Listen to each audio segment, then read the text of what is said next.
Olá! No Justiça Legal de hoje você vai conferir uma reportagem sobre o assédio sexual em ônibus.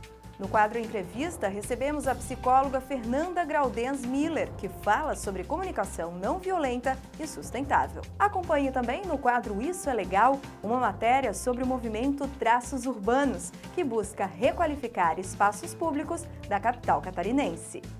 E a partir de agora você vai ver a cobertura do Fórum Estadual dos Centros Judiciários de Conflitos e Cidadania, que aconteceu no Tribunal de Justiça em Florianópolis. Solucionar conflitos através da mediação e conciliação.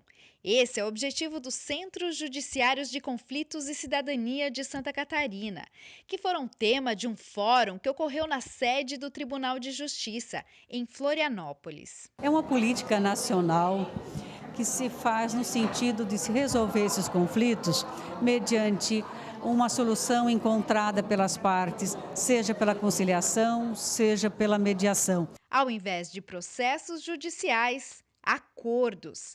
Para o presidente da Corte Estadual, desembargador Rodrigo Colasso, a sociedade é a principal beneficiada com esse trabalho. Esse é o esforço do Tribunal de Santa Catarina. É tentar primeiro a conciliação, a mediação e só por último a sentença, porque a experiência mostra que quando a parte consegue conciliar, quando ela faz um acordo ou quando ela, através de uma mediação, ela consegue resolver o conflito, há muito mais satisfação do que quando ela tem o conflito resolvido por uma sentença em que um ganha e um perde. Então, o trabalho que está sendo desenvolvido é esse, instalar centros de conciliação e mediação por todo o Estado, não só para reduzir os processos, mas também para dar uma solução mais eficaz para quem bate as portas da justiça. O juiz Ricardo Pereira Júnior, titular da 12ª Vara da Família e Sucessões da Comarca de São Paulo e membro do Núcleo Permanente de Métodos Consensuais de Resolução de Conflitos do Tribunal de Justiça de São Paulo, ministrou a palestra de abertura do evento e destacou distinções entre a justiça tradicional e o que é realizado nos centros de mediação. Nossa preocupação não é tanto somente encerrar processos.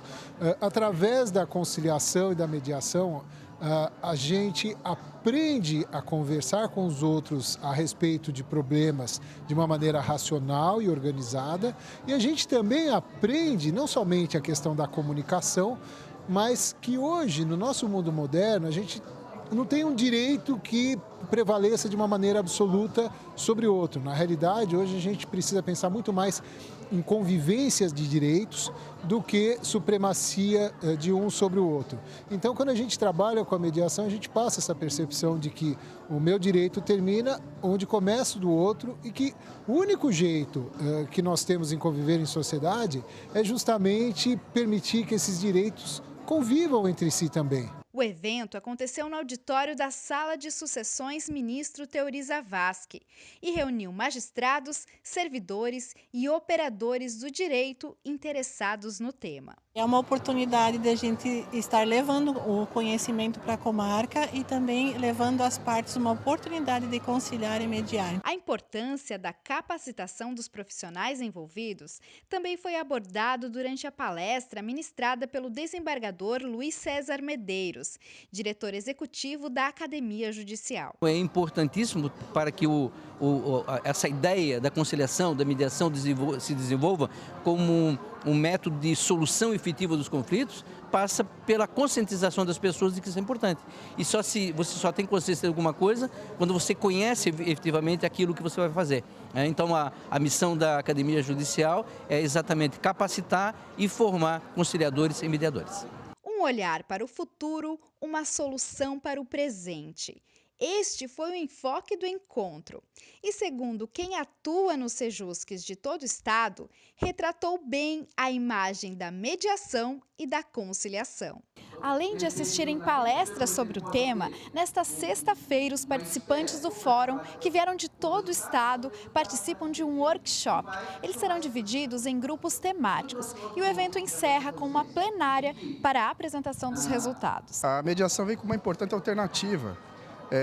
Na medida em que permite que as próprias pessoas sentem, conversem e encontrem a solução mais adequada para aquelas questões que lhes incomodam. Então, eu penso que é uma evolução muito significativa no papel do Poder Judiciário na forma de se fazer justiça e atender os interesses das pessoas. Eu acho interessante para a gente conhecer essa parte da humanização, porque a gente trata de judiciário, a gente pensa só em conflito, em demandas, e aqui a gente percebe que a gente pode resolver conflitos de uma forma harmoniosa e amigável. Isso aqui então é extremamente importante tanto para quem trabalha quanto para a população que pode fazer uso desse trabalho. O número de denúncias de assédio sexual no transporte público vem crescendo nos últimos anos em Santa Catarina.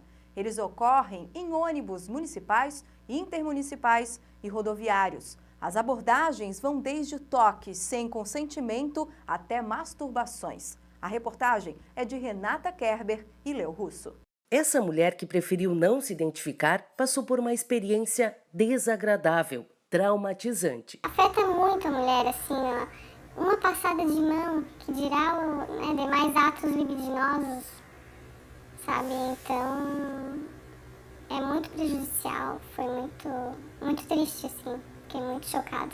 Durante muito tempo eu senti medo, assim, quando eu via um senhor e um senhor se aproximasse de mim, eu ficava com medo.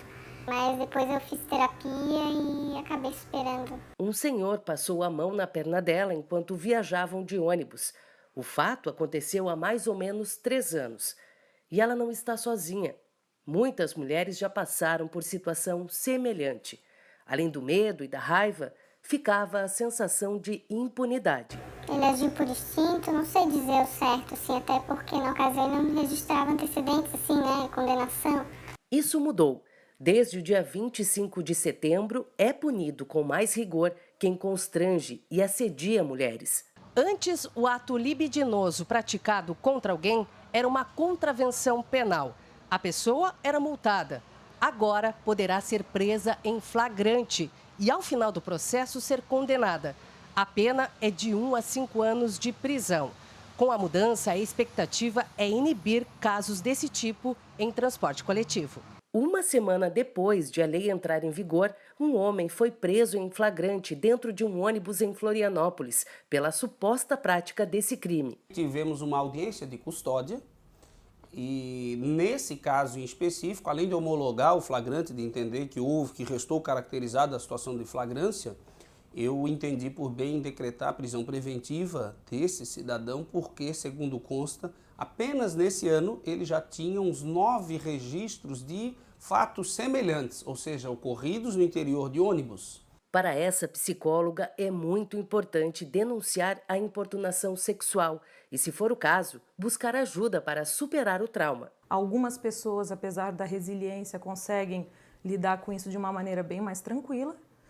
Outras vão precisar de terapia, outras, muitas vezes acabam entrando num estágio de trauma. E aí, esse trauma é o que muitas vezes impossibilita essa pessoa de seguir suas relações amorosas, seguir sua vida como um fluxo normal, E com certeza tem sequelas adversas, Claro, dependendo do tipo, da forma, da intensidade, Na capital catarinense, os funcionários do Terminal Central de Transporte Público já sabem o que fazer. A nossa orientação já é anterior aos fatos que se sucederam, é de que os funcionários fiquem atentos a esse tipo de ação dentro dos coletivos ou fora e já acione a PM mais próxima que estiver no caminho, a fiscalização, para que o autor seja detido de imediato, sejam tomadas providências, tanto pelo policiamento quanto pelo consórcio. Ela tem que chegar, denunciar, avisar alguém para poder tomar uma atitude,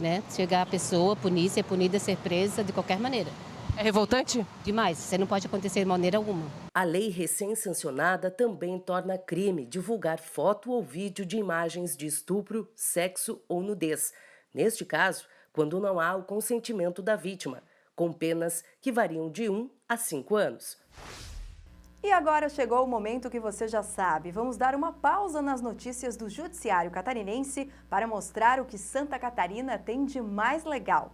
Hoje vamos falar do movimento Traços Urbanos, que atua com o objetivo de fazer intervenções arquitetônicas e artísticas em espaços públicos de Florianópolis. Veja mais detalhes a partir de agora no quadro Isso é Legal.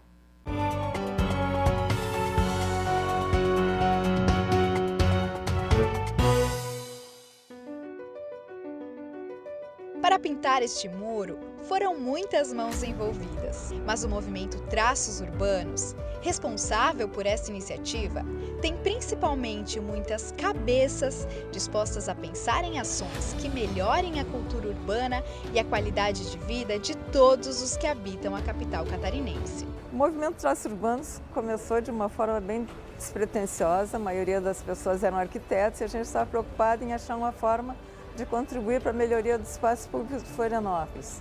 E começamos a nos reunir, discutir, ver quais eram as possibilidades e com isso foram se agregando outras pessoas interessadas, não só arquitetos, nós temos jornalistas, engenheiros, designers, filósofos, os mais variados, professores. E a ideia era começar com ações proativas, de curto prazo, resultado imediato, para que a gente tivesse, inclusive, ânimo para conseguir continuar adiante. Então, foi isso que nós começamos fazendo com esse grupo inicial. Logo, Silvia e os outros voluntários perceberam que este era um anseio de muito mais pessoas do que imaginavam. Hoje, o grupo reúne profissionais e estudantes de diferentes áreas, que em comum compartilham o interesse de contribuir de forma voluntária na revitalização de diversas regiões de Florianópolis. Ele é um projeto aberto, inclusive, para as pessoas que querem participar. Dia a dia, nós estamos recebendo no nosso grupo de WhatsApp, tem mais de 200 pessoas que participam desse movimento, mas participam das mais diversas formas, alguns de uma forma mais ativa, se agregando a algum projeto, e outros acompanhando e contribuindo com informações ou contribuições de reflexões sobre o espaço urbano. União que transforma. A pintura do muro da Escola Antônio Pascoal Apóstolo, no bairro Rio Vermelho, envolveu diversos braços que abraçaram a causa. Dos voluntários do movimento, professores e alunos, que participaram felizes desta ação de cidadania.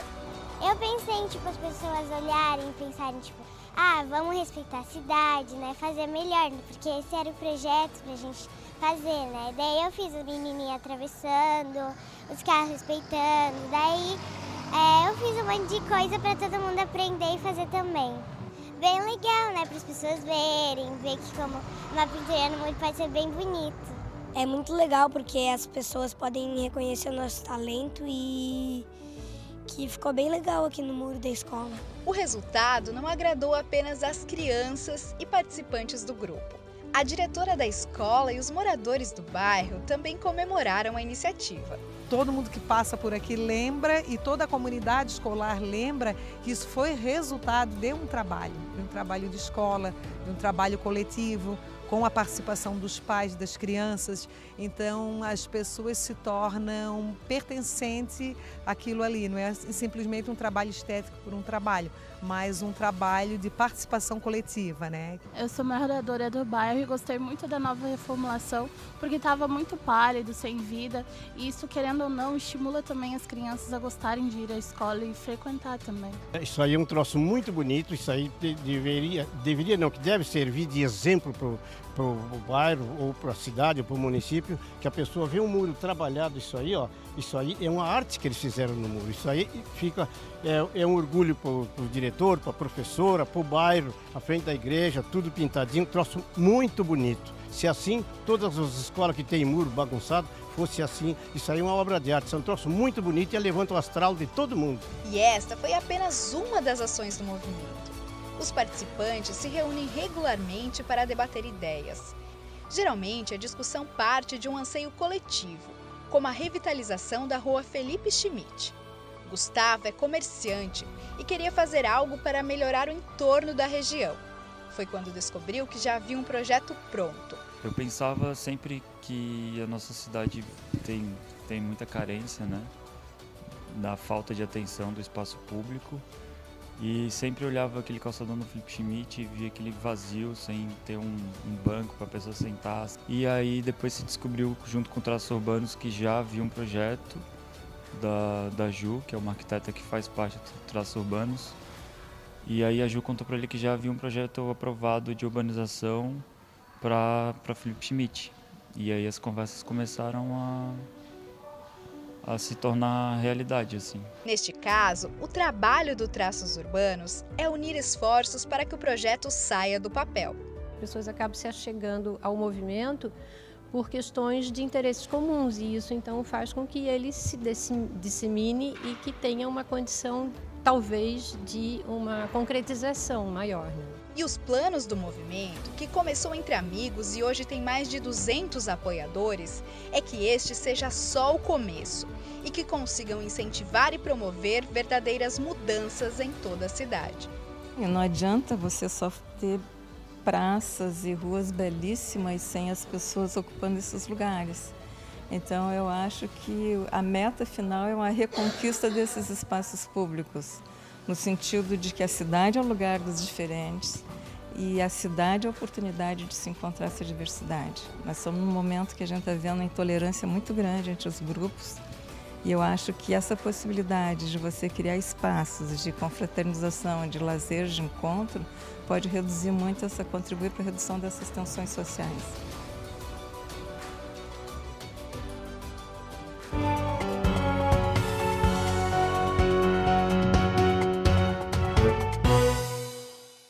A seguir, no próximo bloco, no quadro Entrevista, a nossa convidada é a psicóloga Fernanda Graudens Miller, que fala sobre comunicação não violenta e sustentável. É logo depois do intervalo, a gente volta já já.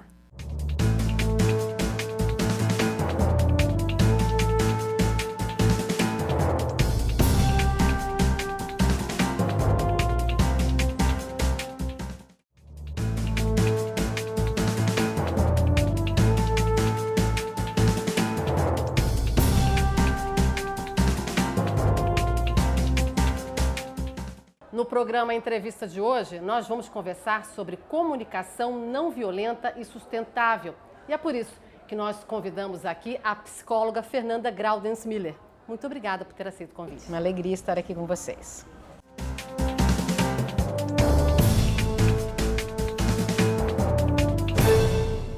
Fernanda, o processo de comunicação parte do princípio que existe um locutor que transmite uma informação para alguém que é o interlocutor. Nesse processo, quais são os principais fatores que podem provocar ruídos e, por consequência, conflitos, tornando a comunicação violenta? Bom, então a gente pode dividir essa resposta em duas partes. A primeira parte, a gente precisa entender que, em geral, quando eu ouço alguma coisa que não me entra bem, eu tendo a reagir. De que forma? Através da luta, da fuga ou do congelamento. Então, ou eu vou para cima e me defendo, atacando, ou eu me defendo fugindo, e ainda tem uma terceira forma, que é o congelo, simplesmente não consigo fazer nada. E o que me leva a lutar, fugir ou congelar? Em geral, é quando ouço coisas que, enfim, não me fazem bem. Que coisas seriam essas? Normalmente, essas coisas seriam os julgamentos moralizadores, as comparações, e quando normalmente a pessoa tira uma responsabilidade dela sobre qualquer coisa e bota em cima de mim. Então, por exemplo, o que é um julgamento moralizador? Uma depreciação, uma desqualificação, uma rotulação, todos esses elementos, né? Então, preguiçoso, burro, inútil, qualquer coisa desse tipo. O que seria uma comparação? Ah, o teu irmão faz isso muito melhor que tu.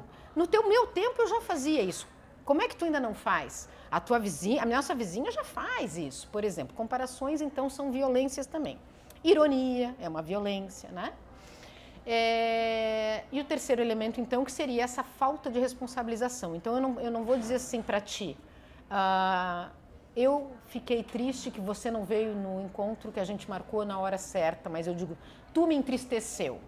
E quando eu digo tu me entristeceu, eu tiro de mim e boto em ti o problema, né? Então, se a gente começar a evitar julgamento moralizador, evitar comparação e se responsabilizar pelo que a gente sente, a gente vai diminuir bastante a possibilidade de ruídos comunicacionais que geram conflito. De que forma, então, é possível estabelecer uma comunicação não violenta e sustentável com a finalidade de facilitar a resolução dos conflitos? Existe uma técnica? Na verdade, a gente perdeu, ou vai perdendo, na medida que a gente vai crescendo, a capacidade de se conectar com o que a gente sente, com o que a gente precisa, e se conectar com o que o outro sente, o que o outro precisa. E aí é como se nós fôssemos vulcões em erupção, andando de um lado para o outro.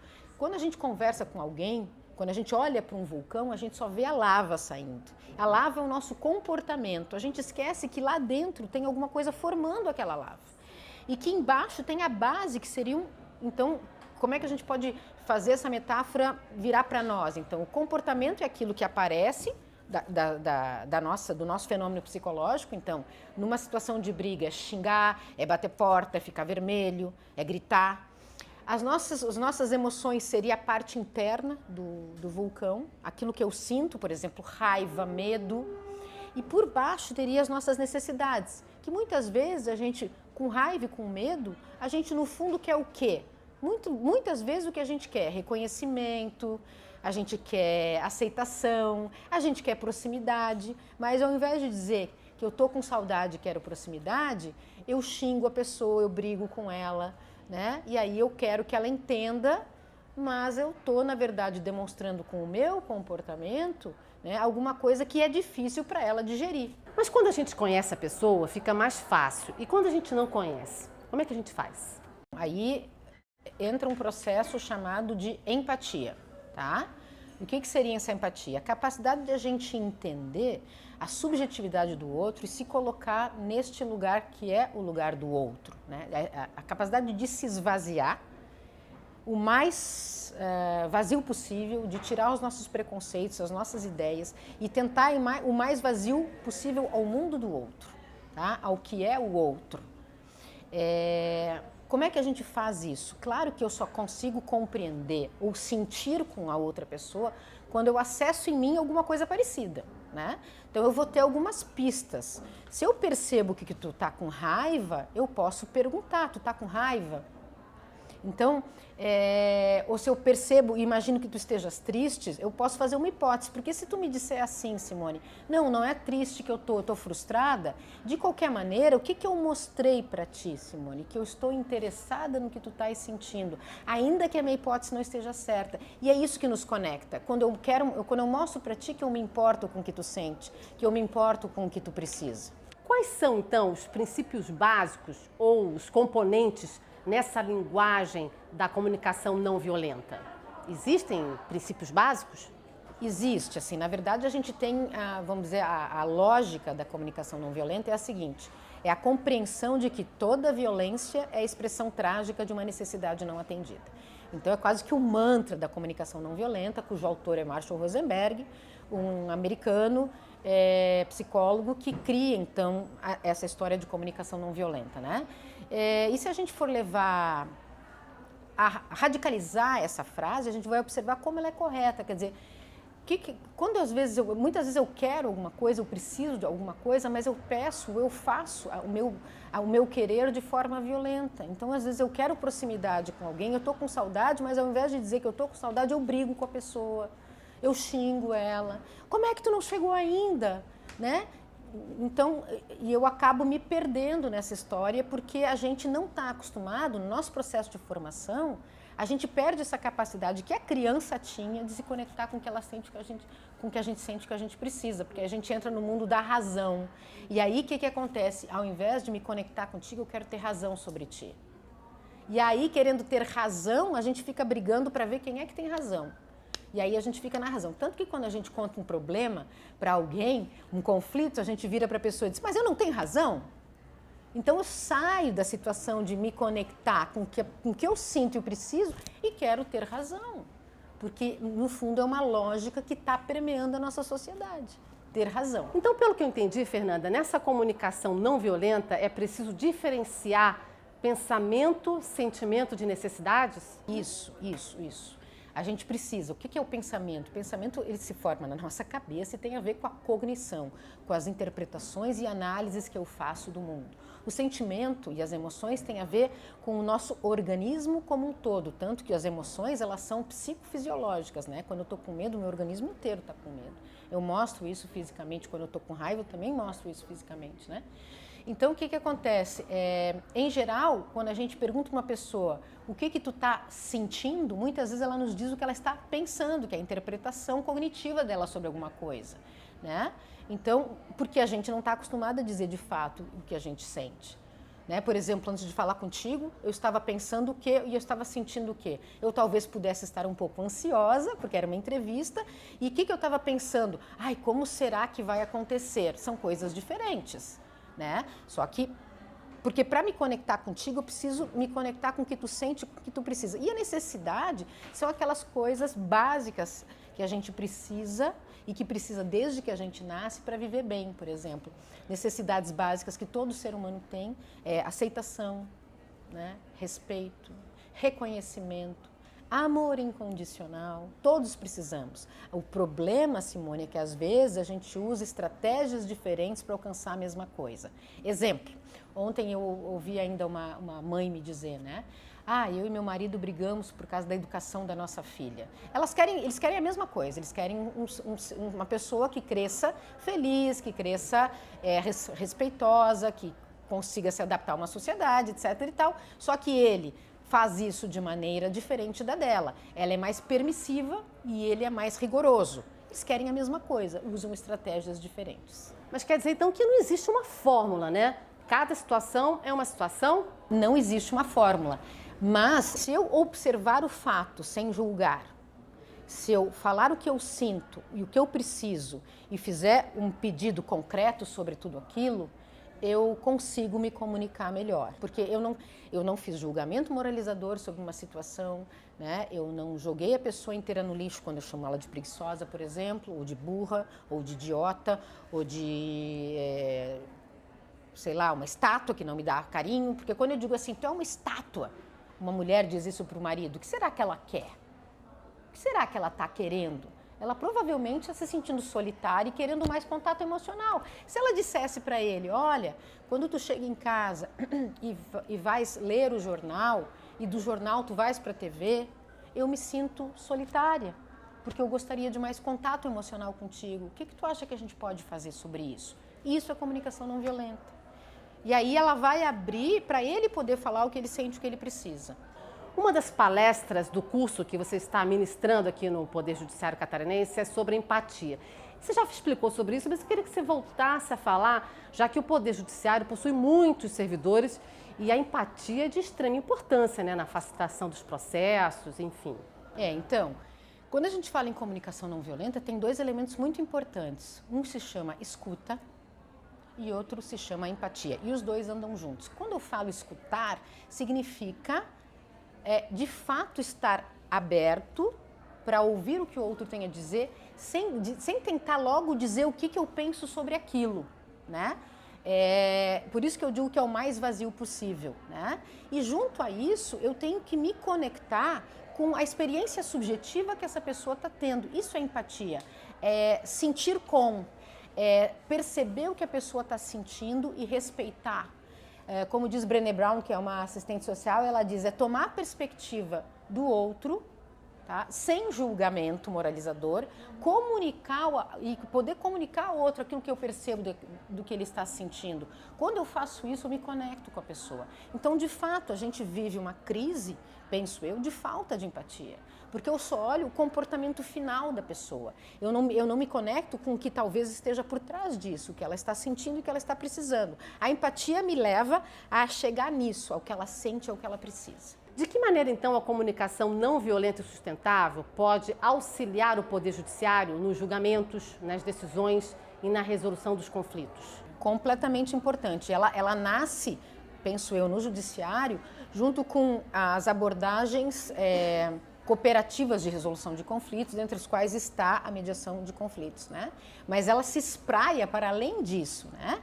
Eu acho que ela pode ser usada em diversos âmbitos, né? Não só nas varas de família, como nas varas de infância e juventude, na área penal, né? E mesmo em qualquer circunstância onde haja pessoas, né? Porque mesmo numa tomada de decisão judicial, mesmo num parecer do Ministério Público, enfim, eu penso que é sempre importante a gente fazer essa tomada de perspectiva. Muito obrigada mais uma vez por ter aceito o convite. E nós conversamos então com a psicóloga Fernanda Graudens Miller, que falou sobre comunicação não violenta aqui no quadro Entrevista, que fica por aqui. Nós voltamos na semana que vem. Até lá!